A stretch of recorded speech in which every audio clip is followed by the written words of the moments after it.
My name is Dennis Nelson. I'm the chair for those people who are not familiar with the board. This is the Board of Adjustment for the City of Bisbee. We are here today, this is March 29th at 5:30, to hear two matters. One is the appeal of Donna Burke from the Design Review Board. And the second is a request from Mary Ann Kirsch regarding a variance. I want to welcome our new members. You're certainly welcome because we've had trouble getting quorums, or we thought we were having trouble getting quorums in the past. So this makes it a lot easier. Well, Dennis, Tony. I don't know that we have a quorum right now, do we? I can call roll if you would like. Yes, why don't you do that? Okay. Go ahead. Yep, Melissa Hartman. She's muted. Muted. Okay. Dennis Nelson. Here. Michael Normand. Michael's muted too. Oh, okay. Tom Okay, here it is. Patterson. Yeah, I'm All right, here. President. Okay, so we've got at least four, Dennis, so we're in good shape. Yeah, Tom Patterson. Looks like Tony Underwood is here. Yes. Is Mel Sawid here? Here. Okay. And then I understand that Peter Von Gulak is excused. And then we have Council Liaison Ken Budge, staff Teresa Coleman, and Attorney Joe Estes. And I think we also have staff Joe Ward.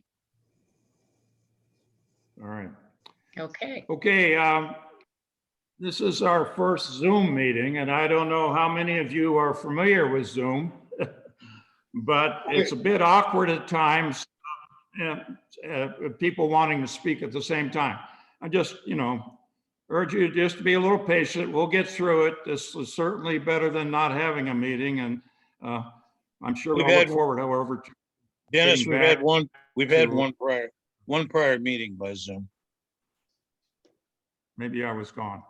Mhm. Where All right, the wall across the street from the hospital. All right, I forgot about that. All right. Speaking of that meeting, I recalled after we finished that we didn't swear in the witnesses or the people who are going to testify or make comments. And remember that the case we had before that went to the Superior Court, we kind of got reprimanded for not swearing in the people that were going to testify or make comments to the court. So we're going to do that today, delete it. And these are quasi-judicial hearings. These are quasi-judicial hearings, and they're subject to appeal to the Superior Court. So that's what they want, that's what they get. So if there's no objection, then let me go ahead and have the first matter come up. I think that's the appeal of 318 Tombstone Canyon, the call of the application. The matter is scheduled for summarization of city planning staff. Is that Mr. Walsh? Mr. Ward. I get that wrong. You're muted, sir. Is he going to summarize? I can do that. I was at the Design Review Board meeting. So after taking a look at the application, the Design Review Board approved a portion of the windows that were requested to be replaced, not all of them. And the applicant is requesting that all of the windows she's requested to have replaced, she be allowed to replace those. He also is requesting to replace the back doors. Is that correct? Oh, yes, and doors. You are correct, Right. on the front and back of the upper story. Okay, so the applicant is Donna Burke. Is she on with us? I thought I saw her earlier. Yeah, I think she may be muted. I'm not No, muted. she's not. I see it's. Oh, there she is. I hear her. Are you with us, Donna? Yes, I'm here. I'm here. Okay, Can you hear me? I need to have you sworn in, so please raise your right hand. Okay, And you swear to tell the truth, the whole truth, and nothing but the truth? I do. And would you state your name, please, and spell your last name? Donna Burke, B-U-R-K-E. Okay, Ms. Burke, why don't you tell us about your application? Okay, well, I want to just start out by thanking the members of the Design Review Board. I know that it's not easy to say no to friends and neighbors, and someone has to do the job, so thank you for doing it. I also understand why originally they said no to my application to replace the windows, because of course we're trying to preserve history as much as we can.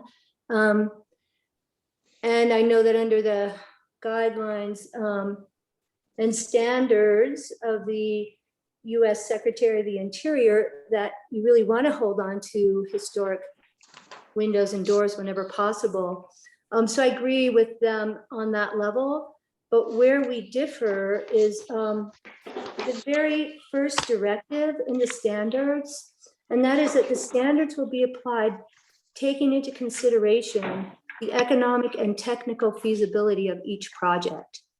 What they're suggesting for me is not at all financially feasible. So right now, my windows, the two big ones in front and two in the back, do not open. And in order for me to refurbish those, it would cost $2,000 per window, and they still would not be energy efficient. The two windows in the front, in my price range, the only windows I could find didn't have 6 grids, they actually had 9. But these were probably like that before. The top window, the 2 top panes on both of the front windows were removed at some point, and they didn't put in a header. So even if I removed both of those windows, had them refurbished at $2,000 per window, they wouldn't, and I had to put in a header, they wouldn't fit back in the hole I took them out of. So then if I wanted to make them energy efficient, I would have to put a storm window on, which was suggested, and I like the idea. The problem is I don't have space where I could actually open the windows if I put them on a hinge. And if I don't put them on a hinge, I'm not big enough to move them myself. So that's the same as the front and the back. And the back is actually my egress, my path to safety. So I can't have windows that don't open, or that I'm not able to move the storm window in order to get out of should something happen. So that's my financial difficulties with those windows. The same thing with the one that I'm also asking to change a window on the west side of the building in my laundry room. Those 3 windows, if I could get out of them in an emergency, I could be on ground level, even though it's on the 2nd story, but that's because my building is built into the canyon. So all of the other windows, if I tried to get out of those, I would have to drop a full story down to the ground to be safe or get away or whatever is happening. So I really need those windows to be operable and energy efficient, and I can't afford $2,000 per window before installation and before the storm windows. It's just not financially feasible. The doors that I would like to replace it with are full light doors, which I already purchased. And the reason I did that was because when I moved here 21 years ago, my house that I just sold had those exact same doors. Up and down the canyon, there are full light doors. The person right above me has a full light door, and the person 3 doors down on O'Hara has a full light door. So there was no reason for me to think that that was unreasonable. And so financially, this is what makes sense for me. I guess the case could be made that maybe I should sell my building to someone who has deeper pockets and is more capable of maintaining this building. But that then would violate the very first clause in the standards which says a property will be used as it was historically. And I actually know the history of this building. The reason I know the history of this building is because my clients over the years have told it to me that they remember. In 1921, Esker Mayberry purchased the building from a barber whose name nobody is old enough to remember. But Esker was remembered with great fondness by everyone who talked to me about him. Evidently, he kept a big barrel of pecans in the back room, and kids from the neighborhood could come in at any time and help themselves to them. He also extended credit until payday or until the strike ended. And little kids could come in to get their haircut on their dad's tabs. So Esker actually stayed here, well, I think up until the 70s, in which he must have been 70 himself by then. And when Esker finally did retire, then Monchi Carabeo bought it from Esker. Monchi was also a barber, and I also heard him spoken of with affection and sometimes a little annoyance. Evidently, Monchi liked his drink and cut more than one person's ear. So he was here until the mid-90s. And then a woman named Christine had Christine's cuts in the mid-90s. She was a single mom, and she would sometimes bring both of her kids into work. And Christine moved out of the community in 2000. And that's when I took over. And I've had the great honor and pleasure to be here for a lot of personal histories. I've had the chance to do first haircuts and first day of school cuts, quinceañeras, graduations, weddings, anniversaries, unfortunately funerals. I've been here for a long time, and I'm hoping that I can continue. My hope is to retire, maybe upstairs, if I can make it feasible financially. So I'm hoping that the board will see that, through my 21 years, it's a pretty humble business that I have. And I try to keep my prices in line with what was available for everyone in the community to afford. So I'm hoping that you will agree that I could upkeep my building within my budget. That's all. Thank you. Other questions from the board members? Mike Norman. I didn't see in the DRB's minutes, maybe I missed it, but I didn't see where they raised objections to the doors that were proposed. Do you know, Mike, what happened, Mike, was I think they got frustrated or annoyed, and they just made a motion and never talked about the doors. Okay.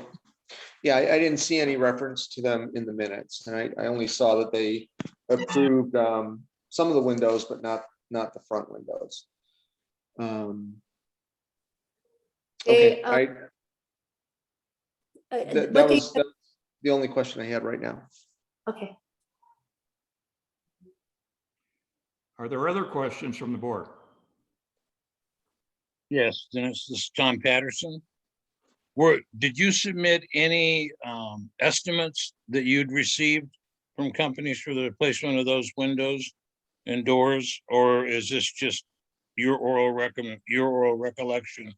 No, there's one person in town, Tom, that you can ask to do this. The doors actually were never discussed, but if you want to get your windows repaired, removed and refurbished, there's only one guy in town, and his estimate was $2,000 per window. So I don't know where else you could do that. We're limited with craftspeople here. At one point I had asked Jeff Schreiber, and he told me that I didn't even get to money with him because he said, Donna, I can make your windows functional, but I cannot make them airtight. So I didn't even ask him. Thank you. Anyone else on the board have a question? No. All right, following the agenda, are there comments by persons in favor who are attending? One more time, please. May I speak? Can you guys Again? hear me? Hi, this is Linda. I'm part of the DRB, the co-chair. And from the beginning, I mean, I've been for this. I didn't know Donna before. And the reason I'm for it is because of life safety issues. Those doors are either or windows are either bolted shut, painted shut. I don't know. You can stick your finger through them. There's some areas of the wood would have to be completely replaced in some areas. The window panes have been changed over the years. There are some that are the original hand-blown glass and some are beveled glass. So there's many, many different kinds of windows over the years, but I'm really concerned that those windows are not operable. They don't even have the hardware, the mechanism to even turn them to try to open them up. So coming from a life safety issue, I'm very concerned about that. I do believe that they should be replaced. They also, in the front of the space, the windows, like Donna mentioned, the tops were changed. So I don't know if there were transoms before, but obviously they have been changed. So they're not quite the original ones anymore. So we don't really have any reference whether it would be an original window after all. The doors, I know that they did not discuss that at the meeting. Donna's correct. Somebody put a motion on the floor to just stop it, approving one side of her space, and the front, the door is hard to even see from the outside because it's behind a screen door, and the screen door appears to be original or at least vintage, and that's over the balcony area. Then in the back area of the building, I was a little concerned that that wasn't approved because I don't know that the DRB has any say in the back of a building. I mean, you can clarify for me, but I don't know that we have jurisdiction in that area, especially when it's, you know, covered. None of the neighbors can really see it. It's stair stepped. So I was a little concerned about that. And let's see, well, and finally, it's just, you know, what's reasonable at this point, because expecting every homeowner or business owner to spend several $1,000s on each window I mean, she can't even rebuild them. She would actually have to remanufacture them. So those are my concerns. So from the beginning, I was concerned about that. I went out on site before the DRB meeting. And then later on, I went out again, and they actually looked worse to me the second time around, because then I was looking for different items. But as a life safety issue, that's the thing that really spoke to me. I think that's all I had to say. Thank you. Yeah, this is Tom Patterson. I'm wondering if we should have sworn you in. Let me ask the attorney. Should she have been sworn in? You're muted, sir. Was she testifying as a witness or just giving her? Oh, her it sounded opinion? like she was a witness to me. She was testifying as to things that she saw and the condition that they were in. Okay, swear her She's a in. design and review board member. That's fine. Swear her in now, and it'll still count. So okay. We all know each other, so I know Linda. Linda, I'm going to swear you in. So in reverse, more or less, I guess. You swear that the comments that you made, the testimonies you gave, is the truth and nothing but the truth? I do. And would you state your name for the record? Spell your last name. Linda Santellanes, Santellanes. ES. Thank you. Do board members have comments for Linda or questions? Dennis, this is Tom Patterson. I just want to make a comment that the note I see attached, it says only replace slider windows and windows in east side and deny remaining application. By inclusion, the rest of the application would include the doors. I mean, they don't have to be mentioned separately if everything but what is discussed has been denied. And I'm not saying good or bad, but the doors don't have to be specifically talked about if they are part of what has been excluded from the design and review board decision. Thank you. Other questions or comments by board members? Dennis, later on in the agenda, we have an opportunity for comments or discussion. Is that correct? That's correct. Yep. Okay. And those who are opposed also will have an opportunity to talk if they wish. Are there other persons in favor to wish to speak? Yes, Mike Mr. Schmidt, Schmidt? All right, you wish to, I guess I should swear you in too, so, sir. You swear to tell the truth, the whole truth, and nothing but the truth? I do. And would you state your name, spell your last name, please? My name is Mike Schmitzer, SCHMITZER. Okay, thank I you, am a sir. member of the Your- P and Z board, Yes, and I Proceed. also went by this property. For some reason, I was put on to the agenda for this meeting. I don't know if it was an accident or not, but I did go by the building and took a look at the building. Those two front windows, it is obvious.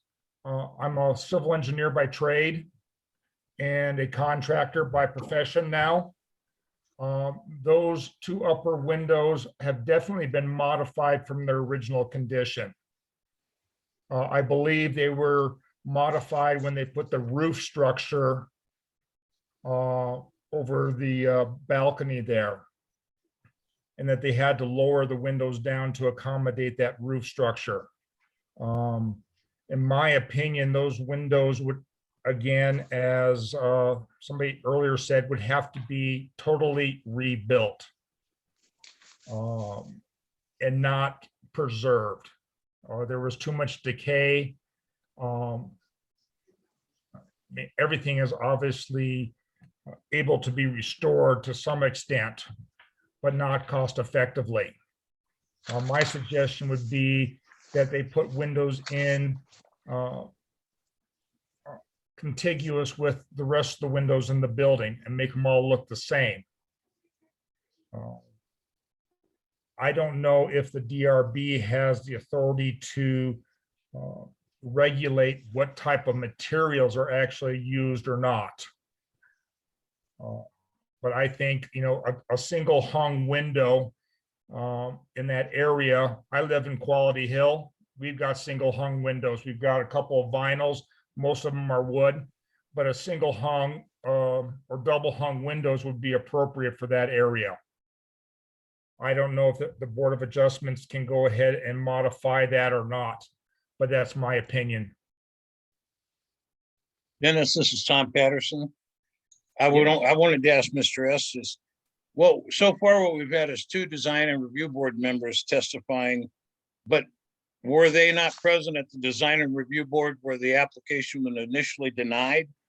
And if we're going to become an outlet for members that were in the minority, I don't know what the situation is, whether they're visiting members or as citizens can make comment, but it would seem like it bypasses the purpose of the design and review board, that if you don't get what your side doesn't win, you just come to the Board of Adjustment and argue it again.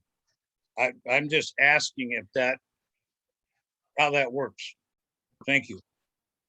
You wouldn't want to limit the potential testimony, regardless of whether that person holds a position on the design review board or the P and Z. That this is open to the public. It's open to to those who want to comment in favor, want to comment opposed, and ultimately it's the design or the Board of Adjustments decision. But if they choose to come and support one position or the other position, that's their right. You know, you don't want to get in the habit of saying or limiting the comments just because that individual may or may not have participated in a prior board review, or whether that's the design review board or the P&Z or what have you. So I would just entertain their comments and their discussion, and then take the totality of the information and the testimony and make the decision that the Board of Adjustments feels is appropriate. Thank you. Okay, are there other board comments or questions for Mr. Schmeitzer? In hearing none, are there other persons present that are in favor of the application that wish to testify? Yes, Sean DeCramer, Chairman of the DRB. Okay, Mr. DeCramer, do you swear to tell the truth, the whole truth, and nothing but the truth? Yes, I do. State your name, spell your last name, please. Sean DeCramer. Last name is DeCramer.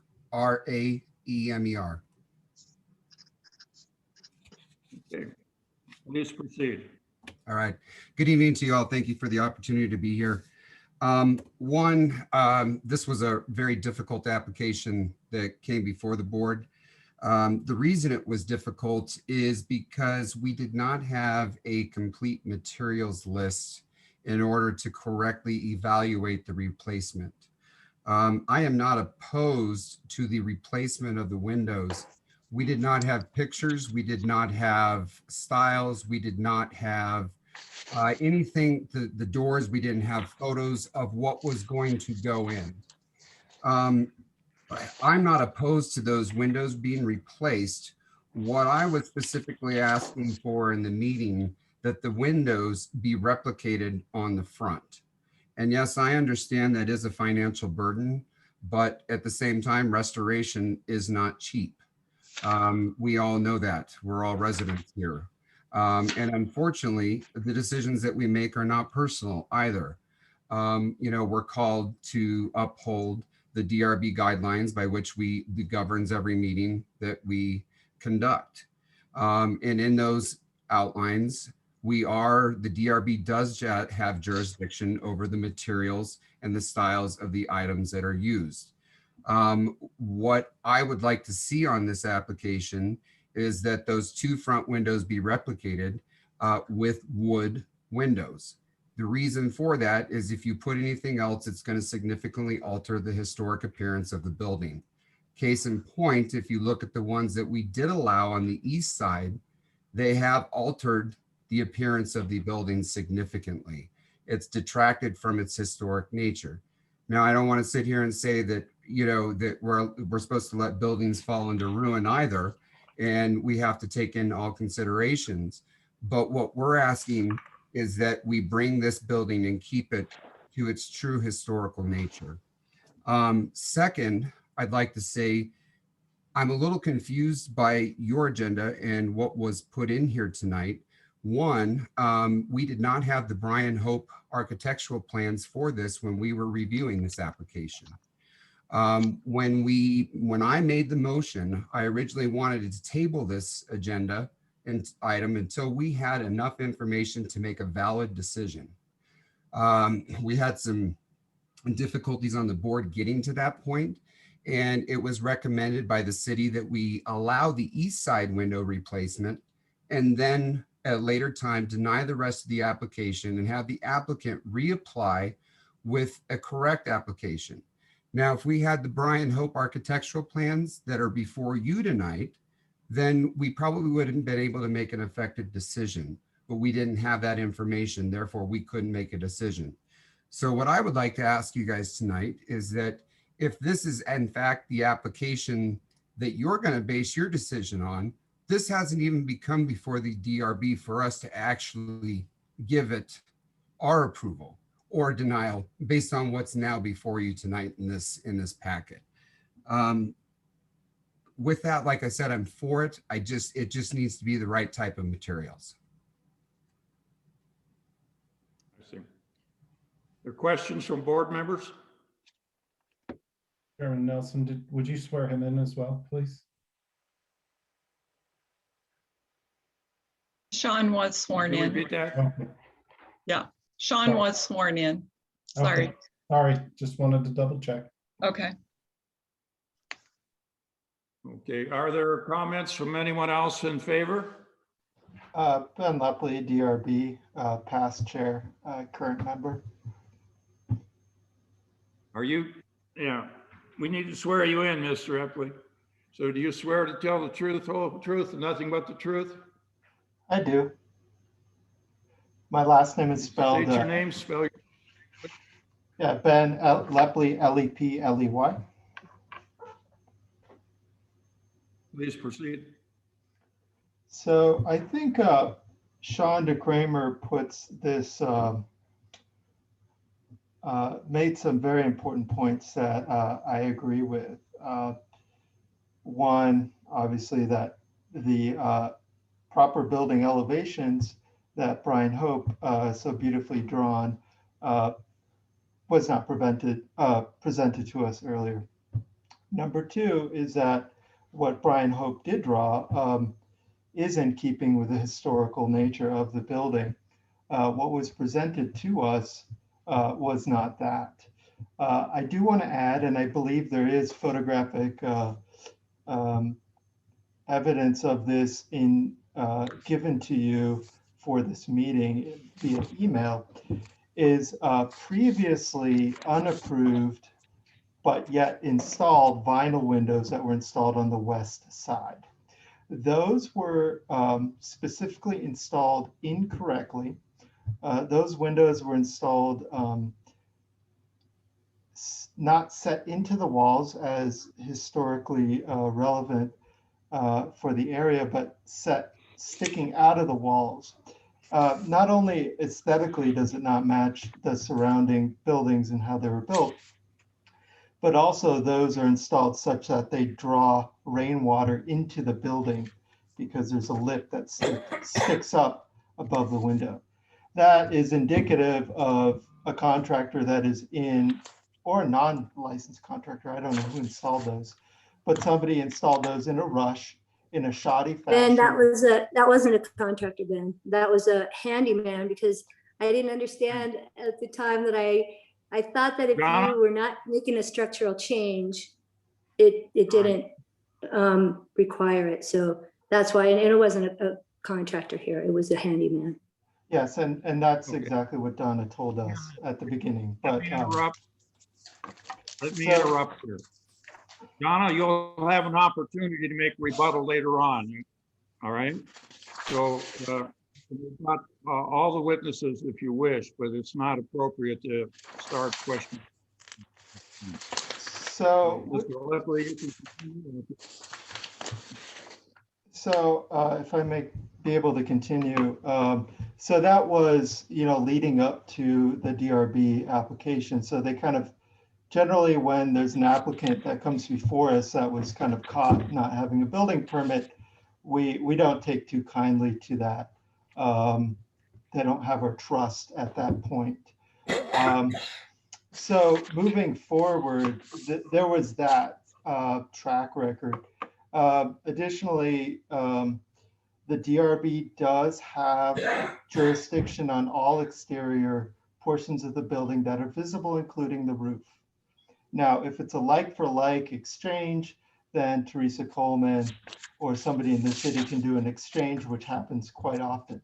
This is not a like-for-like situation because the applicant is asking to change styles, at least in this initial application. So just to correct Linda, we do anything that's exterior, whether it's visible or not, does affect the historic nature of the property as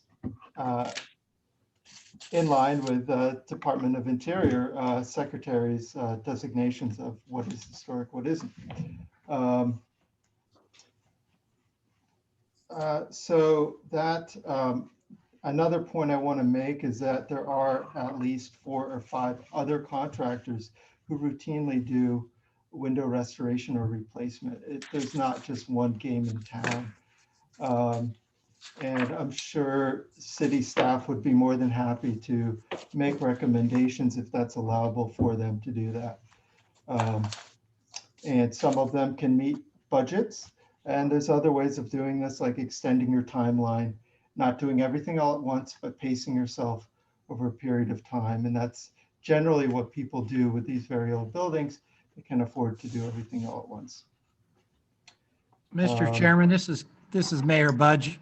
Point of order, we're speaking for people in favor. Is this in favor or against? I just want to make that clear. I'm in Well, I'm a favor bit- with the Brian Hope application.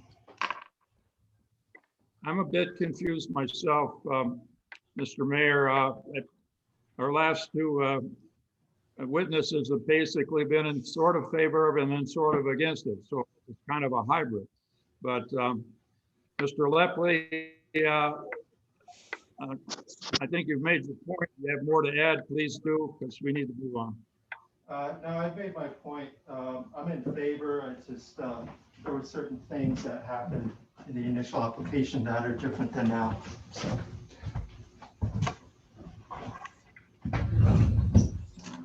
Are there questions for Mr. Lepley by board members?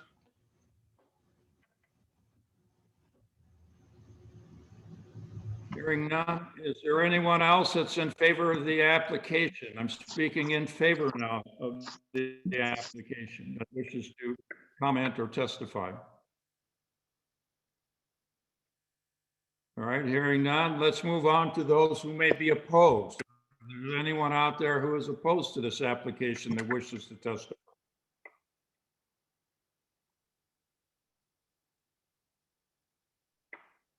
Yes. Mr. Ward, let me swear you in. Do you swear to tell the truth, the whole truth, and nothing but the truth? I do. Could you state your name, spell your last name? My name is Joel Ward, W-A-R-D. Yeah, I am, please proceed. Yeah, I wanted to say that I'm very much in agreement with what Shonda Kramer said, that I'm really was concerned about those front windows is primarily what my concern is, that it's going to, by replacing those divided lights, that we're going to take away from the historic authenticity of the property and deviate from the decorative interior standard. And I wanted you to know that this is, as Ben said too, that the DRB has jurisdiction over all the exterior elements, whether they're in front or back. And the failing to approve it is their right. I think that the property owner there, Donna, is just a very nice lady, and the contractor is somebody that I consider a friend of mine. But I disagree on replacing those front windows. That is, I think it's going to detract from the authenticity of the property. And there's doors that are available on the front and the back for egress. So the windows, especially in the front, are not necessary for as egress, the way that I remember, the way that the house is set up upstairs.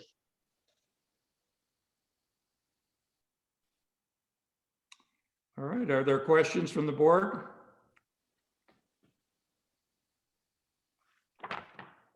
Hearing none, let's move on. Comments from those opposed? Any others?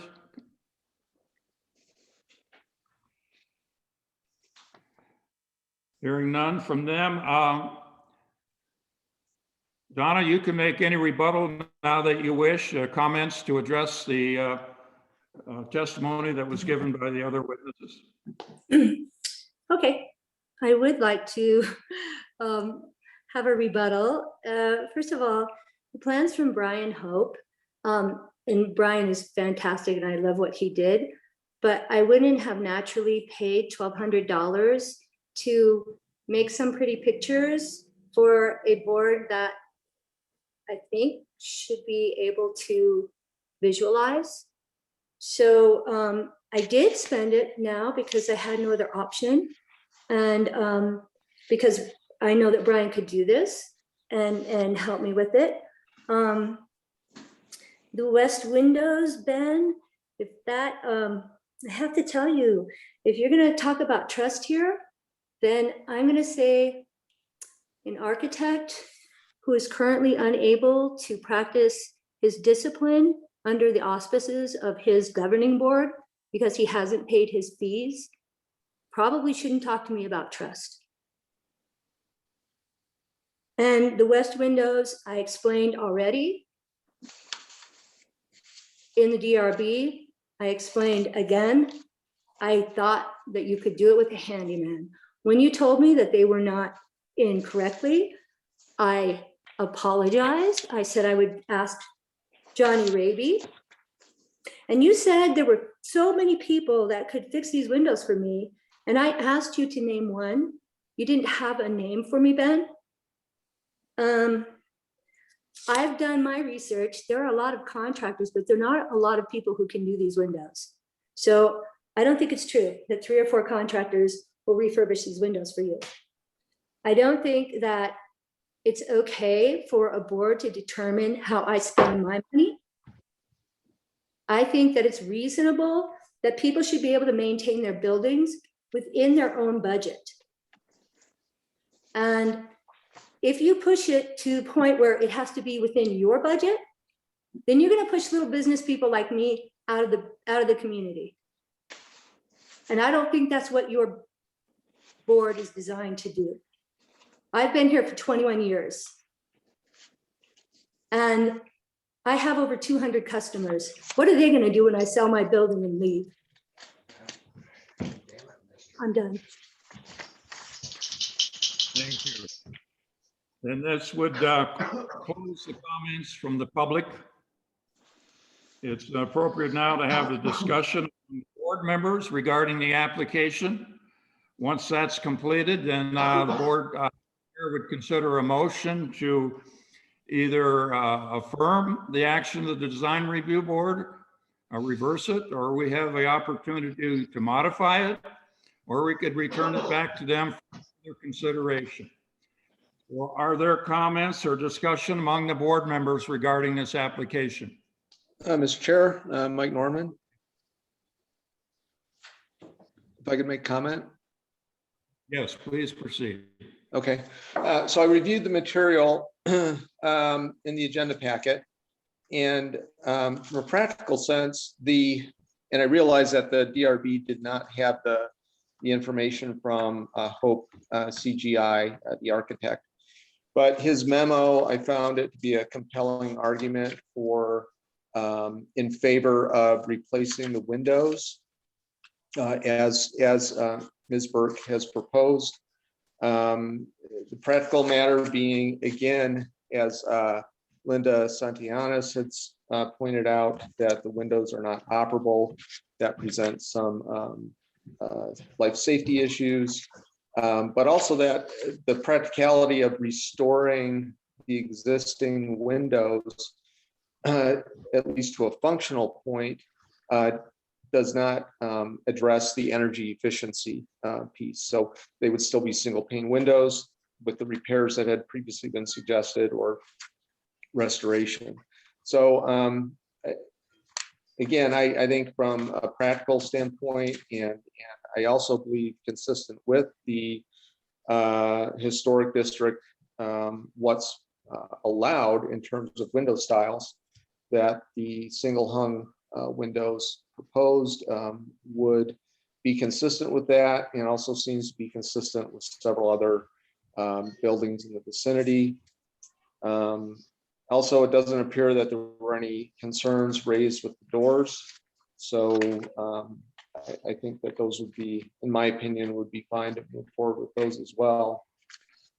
And then in terms of the style with the partitions in the existing windows, it looks like those are the only 2 windows that had that style. The rest of them are the single hung style. So I would agree with Mr. Schmeitzer's comments about the consistency in the style of the windows that are being installed. So those are my comments. Again, life safety issues, energy efficiency issues, from a practical standpoint. The rendering that Hope CGI provided, and again, I know the DRB didn't have that available, but if that's the end result, it looks like an attractive building, and seems to be in line with other buildings in the area. And I think maintaining the structural viability of the building with updated windows is a good thing for the historic district of Bisbee. So I'm going to vote in favor of Ms. Burke's request to install the new windows. Are there other comments, board members? Dennis, this is Tom Patterson. Just as a side note, there are approximately a dozen agencies and organizations that assist homeowners when they want to bring their properties into compliance. And I think maybe that's something that the city should research and make available either on the website or as a handout. And most of those are to people that are needing less than $50,000. So expense is always a problem in historical restoration or renovation. And that's why these organizations exist. But that's got nothing to do with this application, but I did want to make that comment. Thank you. Are there other comments? No. I would note that our packet includes two letters from neighbors who are not opposed to the application. That's Jack and Pat Porter, and then the people across the street, the Jonquil Motel. The other thing I would note is the comment from the city that if we were to grant, as I understand it, the application, that the deviance from the code would be minimal or not of substantial impact. Are there other comments? If not, the chair would entertain a motion to either approve the application or to deny it or to modify it or return it back to the design review board for further consideration. Is there a motion? Mr. Chair, Mike Normand, I'll move that we approve Donna Burke's application to replace the windows as outlined in the information provided in the packet and the Hope CGI rendering and memo. I'll Is there second a that. second? Okay. Are there any further comments or discussion following the motion? Hearing none, all in favor indicate so by saying aye. Raise your hand, I guess. Aye. Perhaps we should. Aye. Aye. Maybe, okay. Those opposed, let's say by nay. Looks like the motion passes unanimously.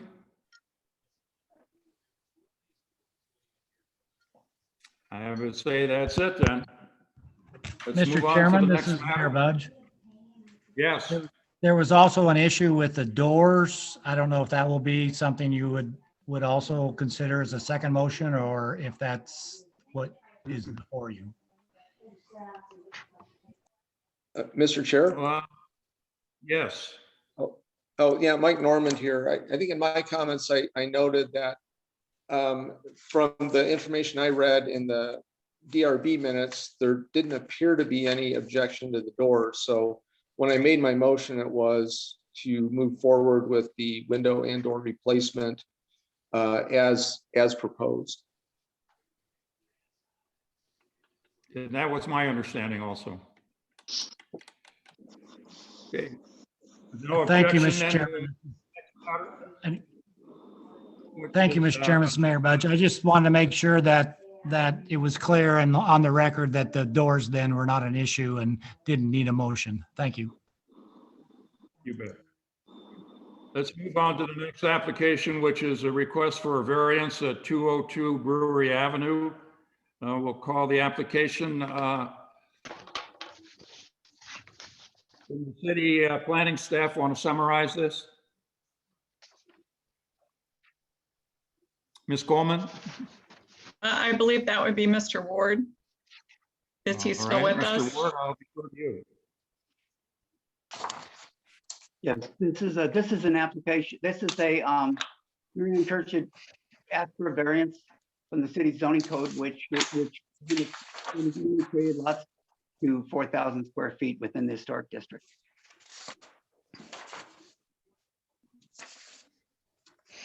And the applicant is Mary Ann Kirsch.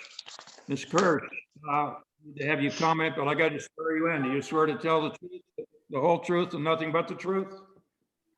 Yes, I do. You state your name and spell your last name, please. It's Mary Ann. The last name is spelled Kirch. Thank you.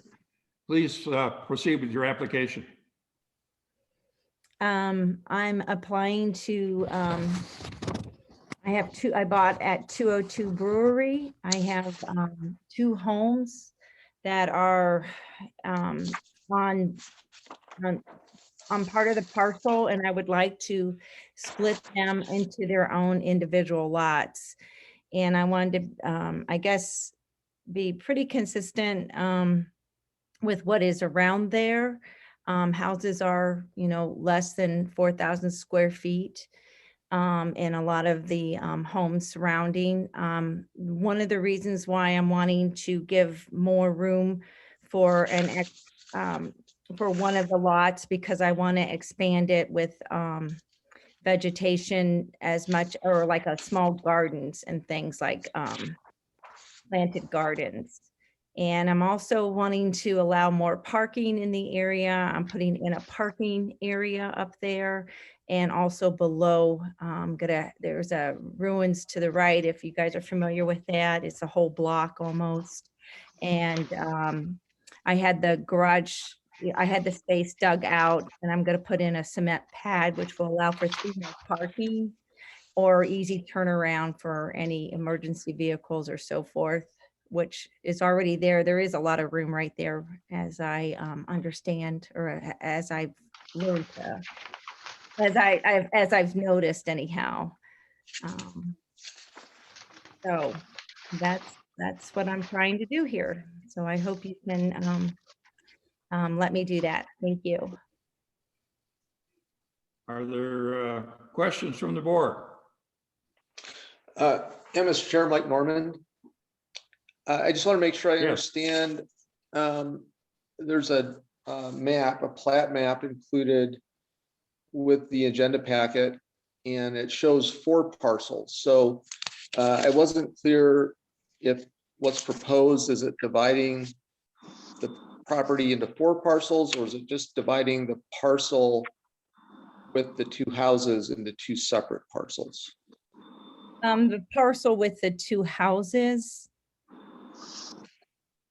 Just the parcel with the 2 houses in it. Oh, okay, so the other 2 parcels, parcels 1 and 2, are already existing separate parcels?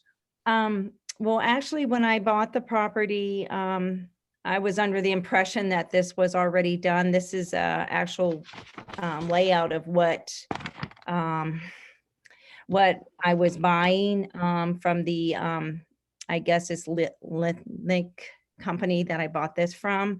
Anyhow, they did not have it recorded. When I talked to Glenn, the surveyor, he said to go ahead and apply for the variance before I spent any more money getting the property schedule, platted out. So this is what I'd like to do. It's not necessarily carved in stone, and no, those parcels do not exist. It's just one parcel at this moment. So are you proposing to divide it into 4 parcels then? Actually 3 probably. I'm not going to do the one above the White House because I want to give land, and also because of after talking to the water company and so forth. But I don't know if what I would like to do is have the 1 parcel which is marked there, I think 3 and 4. That would be one parcel. I'm wanting to have that divided similar to, or what you're looking at right now. Yes. The other in the back, I can't comment on now. I don't know for sure. I just moved here. I'm trying to figure things out. So. Okay, I'm at 202B Brewery. And I wasn't able to find any details of what your plans are on the city website. So it's hard for me to determine how I feel about this. Ms. Just a Garnett, second, we need to swear you'll people have an in. opportunity- Ms. Garnett, you'll have an opportunity to make your comments later on. Okay, right. but it's hard to make a comment when you don't have the information. We'll 'Cause it's have not you, on the you can make your website. comments later on, whatever you have to say, but right now we're hearing from the applicant. And Okay, then the board will ask questions, and then we'll ask for comments from people who are in favor. And once they're Okay. done with that, then we'll ask for comments for people who are not in favor, just like we Okay. did in the prior case. So Okay. just, if you'll just wait a while, we'll get to you later on, okay? Okay. And you need to be sworn in. okay. Yeah.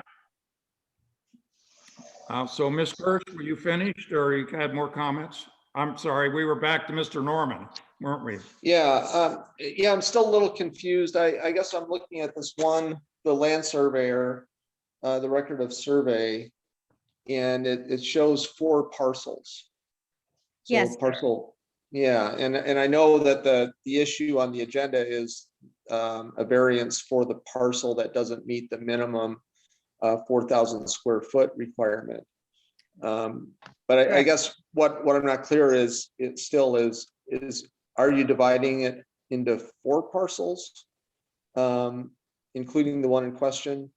Or are we just looking at the parcel that has the 2 houses and dividing it in 2 to put the 2 houses on separate parcels? Or is the lot lines that are shown in the survey, is that all what's going forward?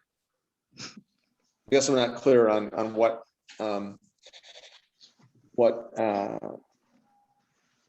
action is.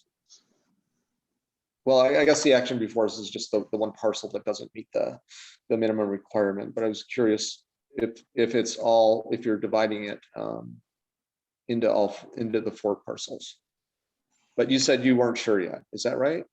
Well, what I would like to restate again, I guess there's an opportunity there to be the 4 parcels. Yes.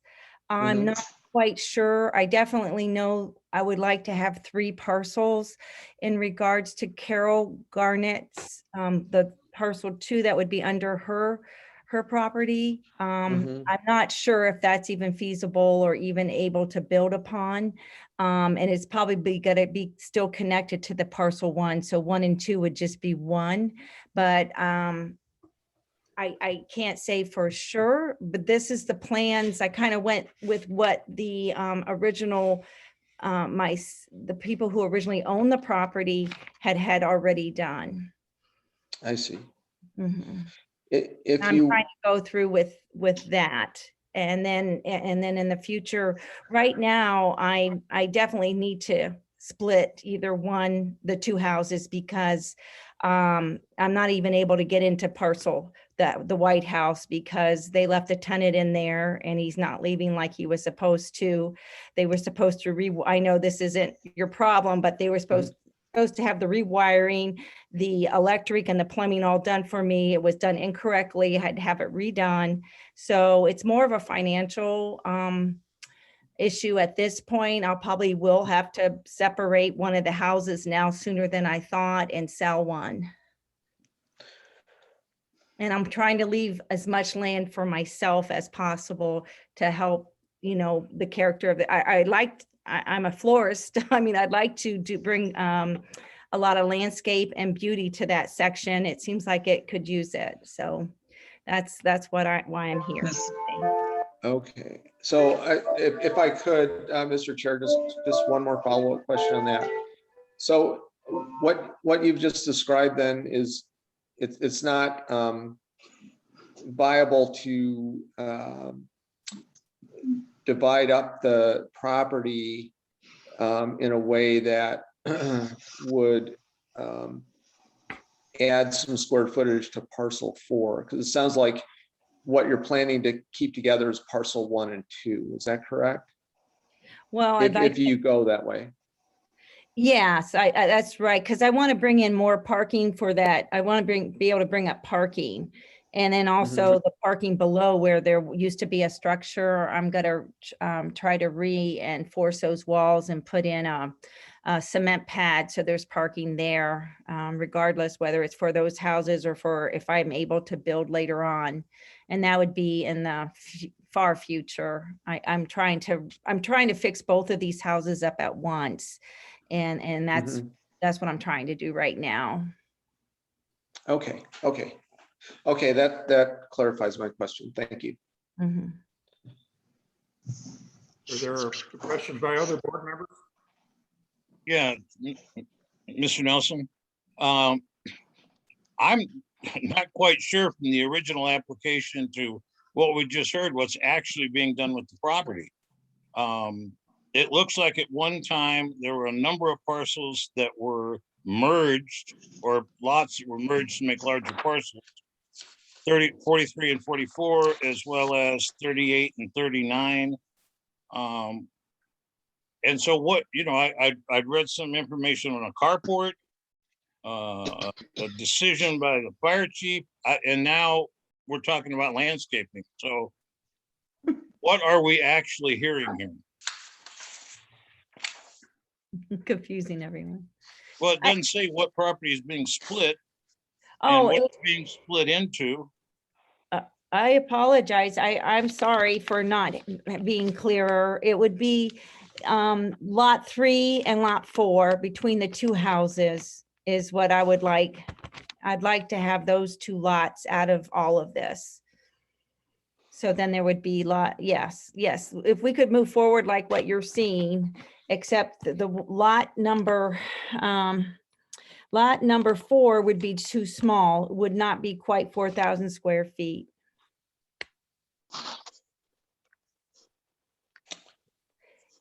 It just has to be, it has not been set in stone because for me to do this, I needed to get the variance first is what I was under the impression. And this is my plan, and this is what I plan to do. Then if that needs to be clarified tonight, I can do that. Mr. Chair, if I could Yes. follow up. Okay, and I apologize because I think I may have added confusion, but I think what I'm understanding is, the surveyor prepared this survey with the lot split. Parcels 1, 2, and 3 all meet the zoning requirements. And actually, the only action we're considering is whether to grant the variance on parcel 4, because it doesn't meet the minimum 4,000. But as Mr. Ward stated in his report, basically we have a non-conforming use here with the 2 houses on a single parcel. And that to correct that non-conforming use, we're creating another non-conforming use, which is creating a parcel that doesn't meet the 4,000 square foot minimum. So that's the action. That's what the variance is that we're considering. So the other 2 parcels, parcel 1 and 2, they meet the minimum requirements. So those aren't an issue. And it's up to you ultimately what you decide to do on those parcels. But the problem is that the 2 houses on an existing single parcel, and they need to be on separate legal parcels. That is correct. Thank you. Okay. All right. Thank you. And does the owner, this is Tom Patterson, does the owner own parcel 2? Yes, I do. So you couldn't go back from parcel 4 and incorporate parcel 2 to bring that parcel into compliance? I mean, is this the only way this can be done?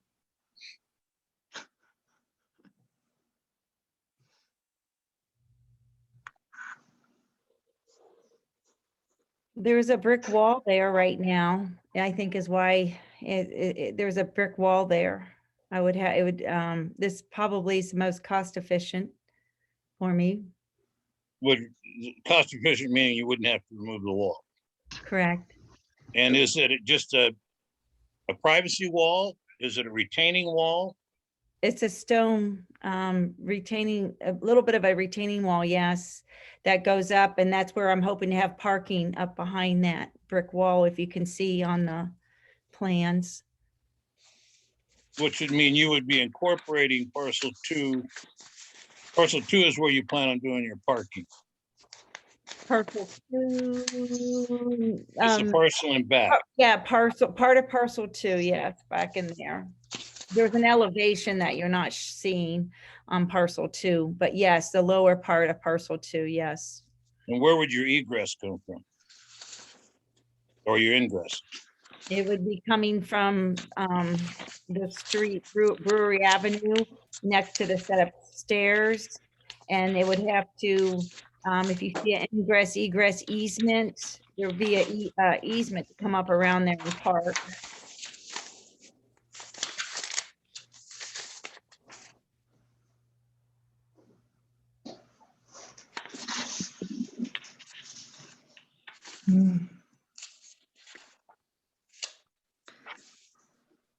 You have further questions, Mr. Patterson? It seems like this is really patchwork, and the purposes of use are going to include a way to bring traffic in and back out. And I don't know if this is the only way that they can achieve what they want to achieve. I don't know that we even have enough information. What was the purpose of the fire? Wasn't there a note in there from the fire department, or was that on another property?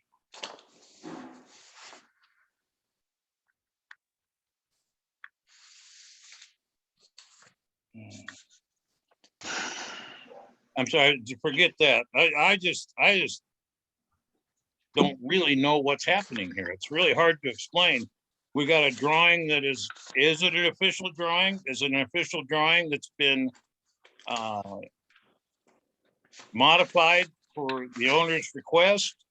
Is this the only way that they can achieve what they want to achieve? Because if you own all three properties, it seems like what they're trying to do is have us approve an already non-conforming use so that they can get access to parking behind that property, when that may not be the best way to get the size of lot that they need. And is this, I really don't know. I'm sorry, I'm lost in what you're trying to do here. Sir, is that's a driveway. That's the only way you can get up there. That's the driveway. I can't, and then the other is the building, where the old foundation is, where I want to reinforce. So there's only one way up there. And is that driveway, but next to the stairs.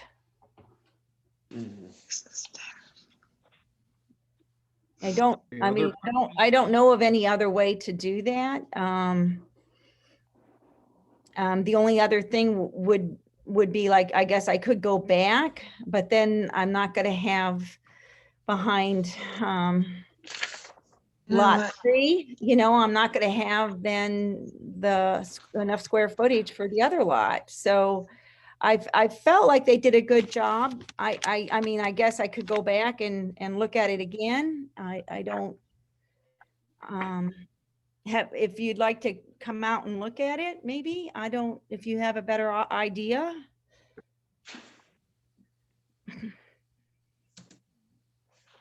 Are there questions from other board members? Is there anyone else who would like to testify in favor of this application that's here? Yes, Sean DeCramer.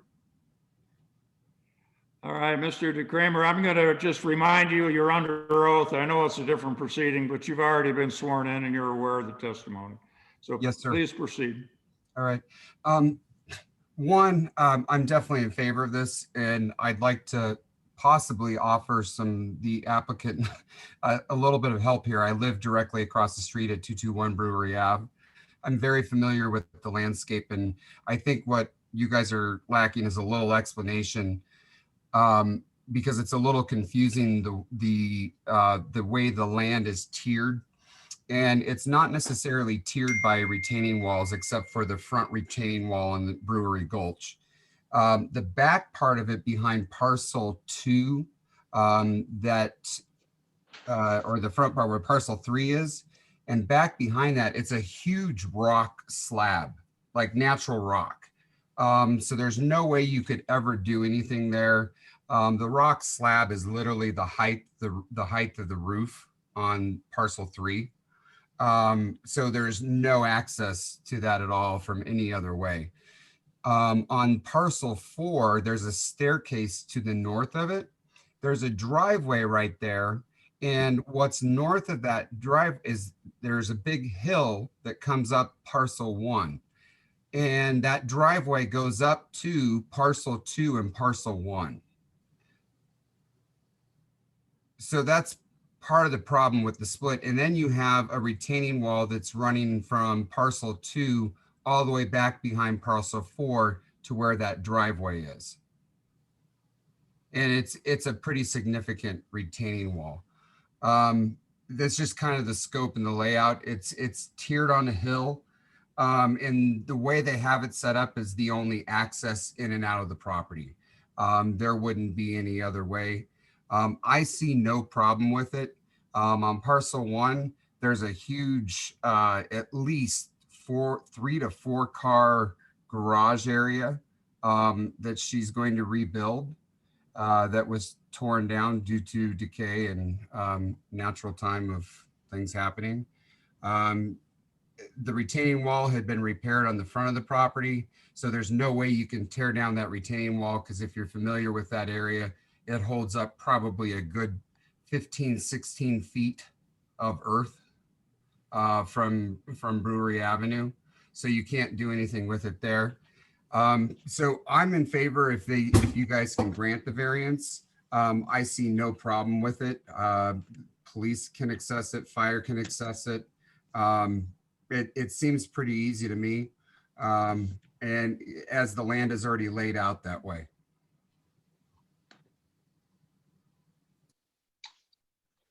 Thank you. Are there questions for Mr. DeCramer? No, Mike Norman here. I just want to say I appreciate. Is there anyone else who wishes? Oh, yeah, Mike Norman. I just I appreciate the explanation from Mr. DeCramer, because I think, yeah, we can't really see the topography and the retaining walls, but I think that affects how this is laid out. So I appreciate that. Thank you. You're very welcome. There is anyone else who wants to testify for the application? I've walked this lot. This is Ben Lepley. Mr. Epley, you wish to make comments? Yes. All right, I'll remind you, you're still under oath also, so please proceed. Thank you. I've walked this lot, or these lots before, and my observation might be incorrect, but my observation and assumption is that previously there were houses on these various areas of the lot where there were flat spots. So, you know, as part of somebody who wants to support the density and the historic character of Old Bisbee, I would certainly support adding densification to Old Bisbee and bringing new sewer connections to the city and added income to the city and bringing Bisbee back to what it once was in the 1920s, 30s, 40s. That's all.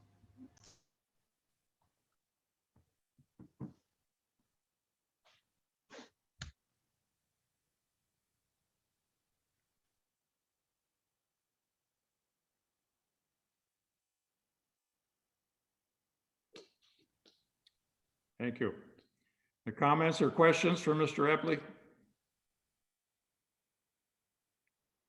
Hearing none, are there anyone else out there that wishes to testify in favor of the application? Is there anyone there, moving on, who wishes to comment, who is opposed to the application? Mike Schmitzer. Yes, Mr. Schmitzer, you're still under oath, so please proceed. As I said, I'm a member of the P and Z Board, Planning and Zoning Board. I had a number of questions, but I have a question to the attorney. Why is this application coming directly to the Board of Adjustments versus going through Planning and Zoning first? I thought Planning and Zoning took charge of this, and the Board of Adjustments was an appeals board and not a decision board.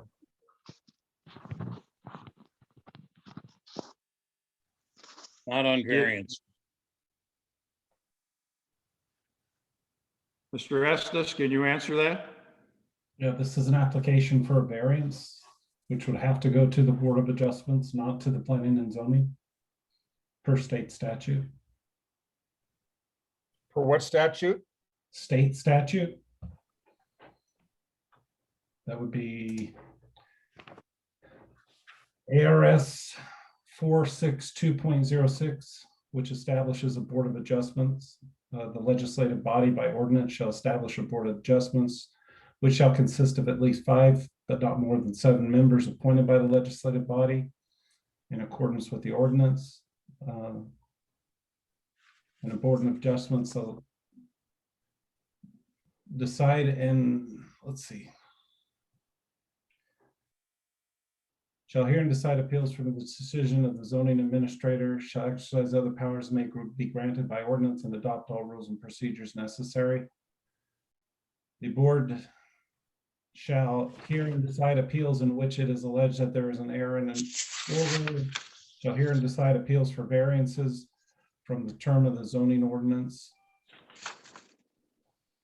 If, because of special circumstances applicable to the property, including the size, shape, topography, location, or other surroundings, the strict application of zoning ordinance would deprive the property of privileges enjoyed by other properties of the same classification of the zoning.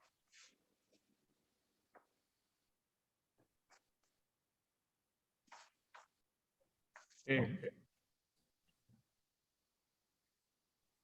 You have further comments, Mr. Schmeitzer? Yes. I just got into this at the very 11th hour here.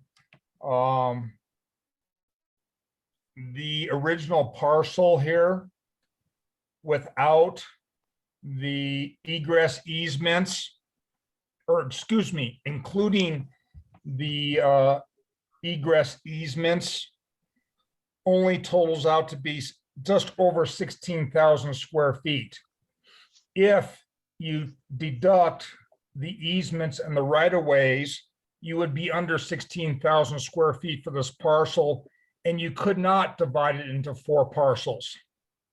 The way it is written up, you are grossly undersizing parcel 4, and therefore making parcel 1, 2, and 3 be in compliance, where in reality, you could not be in compliance with 4 properties. Ms. Kurtz, I understand this was presented to you. Most of Brewery Avenue is single loaded going up past the free wall. It's a single loaded street. There is not front and back properties. The other consideration would be that the only reason you would need to divide into separate parcels is if you were going to add another building. If you're going to use this strictly for planting or parking or some other sort of recreational activity, you can incorporate that into whatever lot you want it to be incorporated into.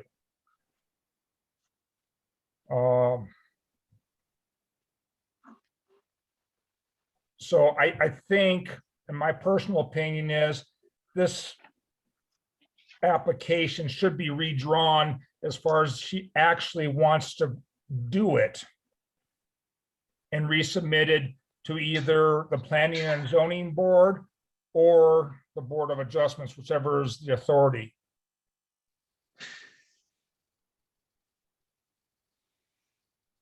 That's all I had. Are there questions of Mr. Schmeitzer?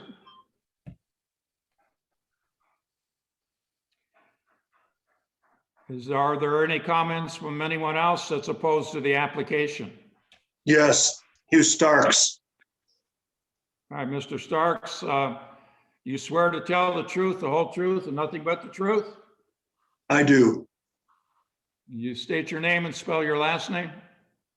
Hugh Starks, Starks. Thank you. Please proceed. I live at 125 Brewery Avenue. And yeah, I wasn't clear on the proposed split.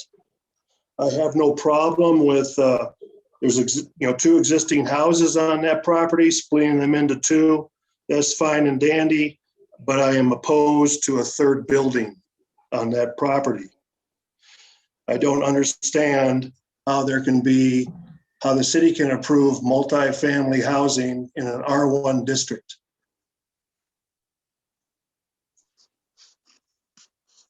And I also don't want to see additional parking on the street. If you haven't been up to Mimosa lately, it's a disaster as far as parking. So if there were three houses there, you're adding 6 additional vehicles potentially on the street, plus the additional burden to the infrastructure of the sewage and garbage. So I disagree with Mr. Ingram as far as adding additional density to Brewery Gulch. I think it's as dense as it needs to be or should be.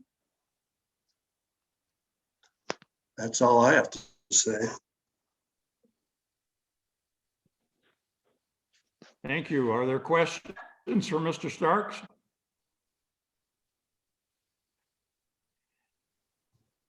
And moving on, is there anyone else who would like to testify in opposition to the application? I would note. I'd like to respond to the substance of the application. Yeah, that's fine. Go ahead, Mr. Ward. Okay. That the there are 4 homes on the property was historically precedented. But the focus of this, we have to keep the focus of what this is about. This is about a variance. One piece of property. That's what it is. It's not for permission to divide into 4 parcels. It's not for permission to have parking. And it's a request for a variance. And what she's proposing is not multifamily. These would be separate lots. It'd all be single family dwellings. And that's all I have. Okay. Questions for Mr. Ward? I would note that Ms. Garnett, who was on earlier and indicated she was opposed to this, does not appear to be with us anymore. If I read the screen correctly. Well, one of the problems in this is that if they're muted, they're not going to know we're calling for anything. There is an ability to add messages, but a lot of people have their mics muted, and they're just not participating. So we don't know whether they're saying anything or not. I don't know how else we can let someone know. Well, they can unmute it and comment, but I don't know what to say. This moving on. Is there anyone else that wants to testify in opposition to the application? All right, hearing none, Ms. Kurtz, you have an opportunity to make a rebuttal here to wrap up your comments and to address the opposition that has been stated. Yes, I would like to thank all of you for listening to me. And also what Mr. Ward had just said, that it is a variance. I'm looking for an opportunity actually to, the way this is split up, it would be for single family homes.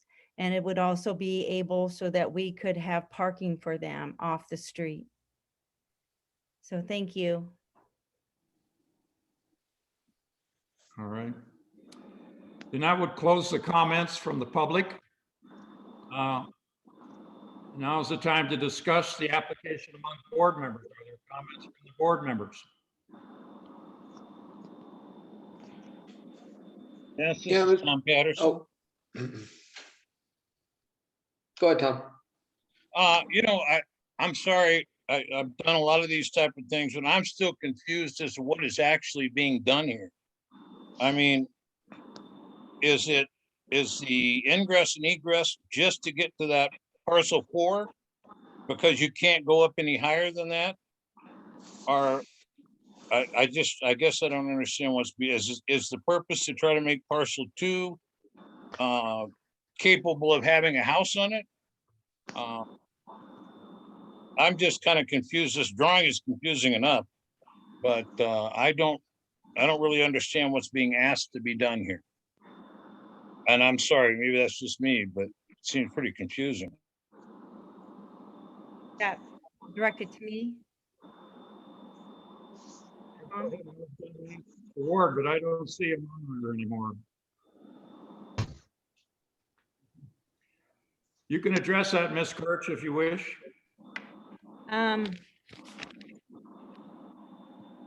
What's being proposed is for basically one of the parcels, if you could look at it as parcel 4 and parcel 3 as one piece being divided in half. And that's where the parcel 4 is going to be under the 4,000 square feet. And that is what I'm asking for. And with that being under 4,000 square feet, is giving me access for a drive to come up. And no, it would be, yeah, it would make building something on parcel 2 available, but there's a big wall, like a big, like he said, a rock wall there. So it's conducive to parking, extra parking for any of these houses. And which is what, if there would be more houses built, that was what would happen.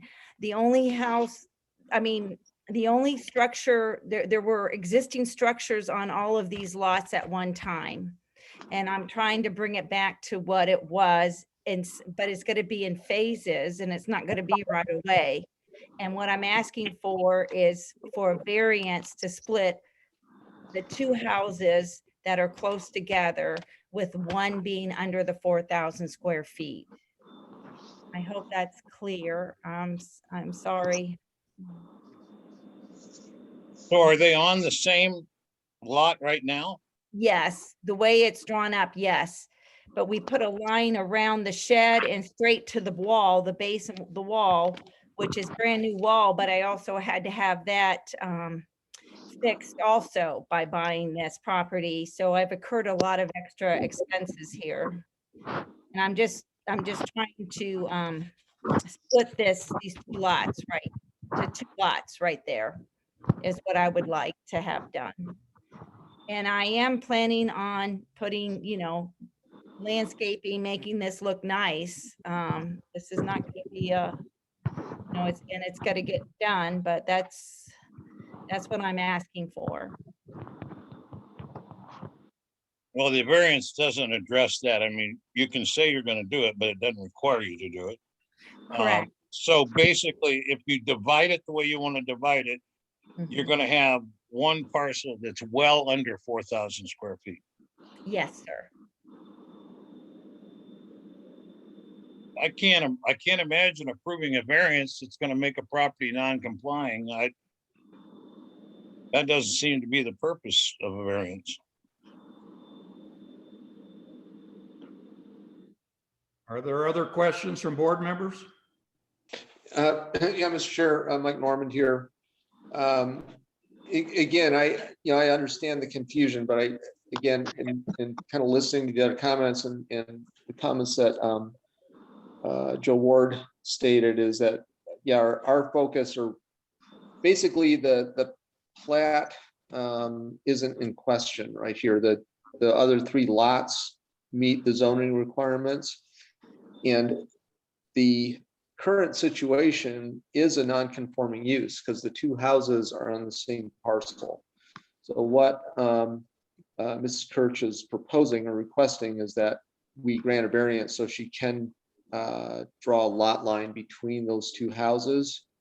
And so normally I wouldn't be in favor of approving something that was under the minimum requirement, but in this case, given that there's an existing structure there and the locations of the retaining walls, I think there's no other practical solution, and that the variance would basically be an allowance, that a recognition that it doesn't meet the minimum, but because of the circumstances that can't be changed, this is the best practical approach. So I would vote in favor of it.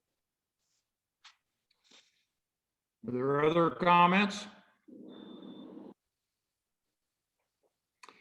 I have a couple comments. One, I kind of agree with Mr. Schmeitzer. I think this is a matter that should really go before the P&Z before it comes to us, but the way the ordinance is written, that's not the way it goes. So I would think the city might want to look at changing its ordinance a little bit so that it would go before the P&Z before it comes to us. Nevertheless, it's our That's not the ordinance, Dennis, that's state law. Well, it's our ordinance also. Yeah, but So I don't maybe, think, I don't know. I would ask I know Mr. what- Estes. I don't think. All I know is what's before me. So I don't have the law before me. I just have the Yeah, ordinance. but we have a So- lawyer. Is the attorney still here? I'm here. He's still there. Okay, so You want to jump in on that? Yeah, I don't think the question here is the procedure. The question is whether or not the application meets the requirements for granting a variance. That's right. And that's the stated purpose of a variance is to be able to, because of special circumstances or conditions applying to the land or building, to be able to use that in variance to what the current zoning code provides for.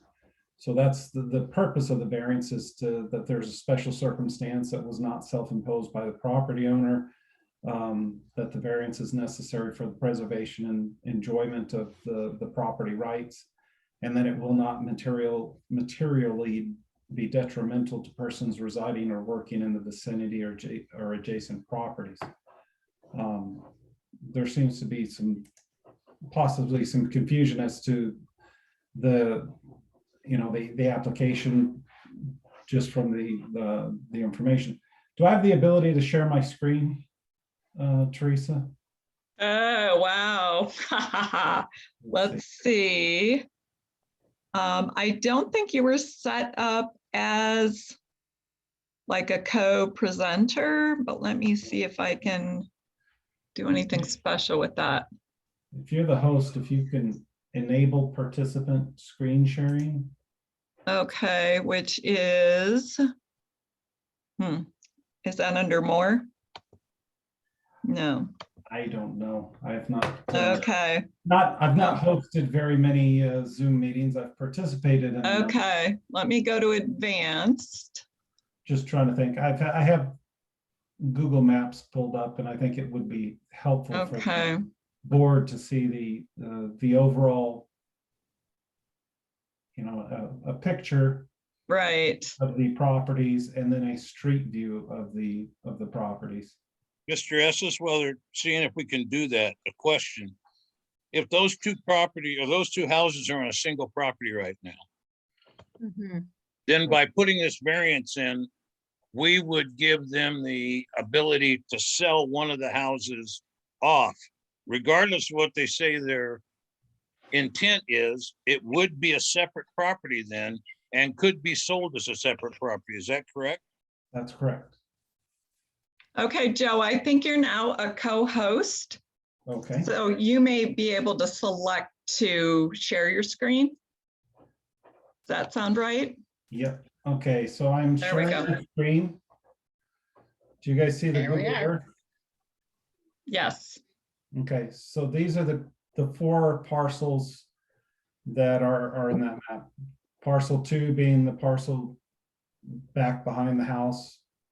Parcel 1 being the parcel that's off to the side, and 3 and 4 are what's proposed. So it appears you have two houses, 2 building structures that are on 1 parcel currently. So this is the overview of it. And then we can go down to the street view. So this is the house that's on the parcel that would be less than 4,000 square feet. Got it. So Yeah. This is But the view. new division would go right between the 2 houses, right? Right, it would go between the 2 houses. This is the driveway access easement that you see on the plat, and the stairways next to that. And then, so that's as far as I can zoom out. So this to the right is the 1 parcel, to the left would be the other. The house on the right would be the one that would be the approximately 3,000 square foot lot, which is the basis for the application.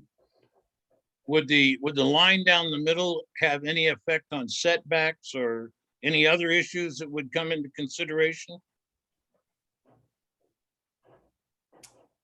I gave a 5-foot setback, and that is what I told when they drew up the, but I didn't know what the setback was between the houses, 5-foot property line from this shed, as you It can see. appears from the land survey, it appears like that there's setbacks between those sufficient. But what that does is it creates, parcel 4 would be created, and it would be 2,973 square feet as opposed to the minimum 4,000 square feet. But this gives you a visual of the 2 parcels.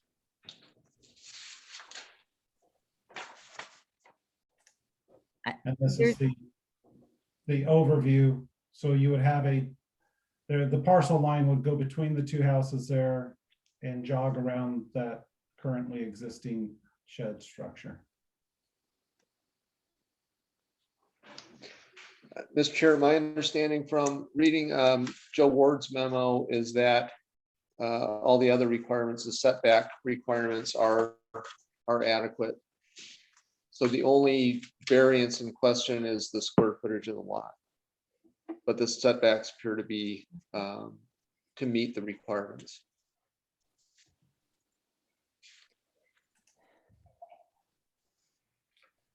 There's been quite a lot of work done on those 2 properties. There's a new wall that, there's been quite a lot. Those pictures aren't up to date, but there's been a lot of work done on that property. I would add another comment that Mr. Ward mentioned in his documents is that a number of years ago, the city had what they called a charrette, which was basically a number of citizens got together to talk about Old Bisbee and what would be appropriate. And one of the things they had recommended was to complete the infills on some of these undersized lots, rather than just have them sitting vacant, I guess. But so the charrette basically type of variance, and the city has basically recommended it, as I understand Mr. Ward's comments. Are there other comments or discussion from the board members? I am trying to figure out, Teresa, how to stop sharing my screen. Oh, my goodness. Maybe I find you and I remove your co-host permissions. How about that? That should work. Maybe it didn't. Well, so we either see this or each other. I don't know. Kind of 50-50 for me. There being no further discussion, the Oh, chair Dennis, would I did- entertain a motion. I had a question, Dennis. Oh, See, okay, go ahead. The property owner owns all of that. Everything this size of this side of the easement, all the way to the back, is owned by the same property. So the only reason they don't go back from that, go down the middle and then keep going back, is they want to preserve that whole back area to use for something else in the future. But they have enough square footage altogether that they could make that lot size conforming. I don't know. I'm sorry. Well, yeah, but see, You're not getting, I think you're not understanding that I can't do anything back there other than it's gonna take parking off of the street so they can park up here. yeah, but all we're looking at right now is lot size. You could Yeah. increase that lot size by decreasing, taking some off of the lot in the back. But you want to preserve that entire back for a lot of parking. It looks like. No, not necessarily, but yeah, for yes. I want to reserve it. Yes. Okay, the chair is ready for a motion, either to approve the application for a variance or to deny it. I Mr. move Chair, to approve the application for the variance. Would you restate that, please? I move to approve the application for the variance. Thank you. Was And there a I'll second? second. I'll second the motion. This is Mike Norman. All right, is there further comments or discussion regarding the motion? Hearing none, all in favor of the motion indicate so by saying aye. Aye. Aye. Aye. Aye. And those opposed, nay? Nay. It appears that the motion passes. Is there any objection to that? Very well. The chair rules that the motion passes, and that concludes our hearing for tonight. I want to thank you all for the patience in putting up with this medium. And I will adjourn the meeting. Thank you. Thank you for attending. Thank you. Thank you. Good night. Good Good night. night. Good night, everybody. Mr. night. Estes, are you still there? I am still here. I had a question just procedurally. If these two meetings took place on different days, we would have had to re-swear each of the witnesses. Is that correct? Huh? We couldn't swear someone in for a for a DRB appeal and then have a variance meeting a couple days later and say, well, they were sworn in for the appeal, so they're now sworn in for the variance. The fact that the two meetings follow each other, they're distinct and separate meetings, correct? It's one meeting. They're two separate. One agenda meeting, items for two, one so meeting. they can be, as long as they're together, we can swear them in one time. Yes. Because the less swearing we have, the better off I am. So, thank you. So, yes, no. it's Thank you fine. for joining us. You were a lot of help. So I appreciate it. Sorry, I wasn't able to figure out how to turn off my screen. Hey, Or thank me you. either. Thank you for me not having to look at everybody full screen and them not looking at me. So Okay. if you can bring more pictures next time, I'm fine with that. All right. Good night. Thank you, everybody. Teresa. Okay, you're welcome. Good night. Good night. Thanks, Dennis.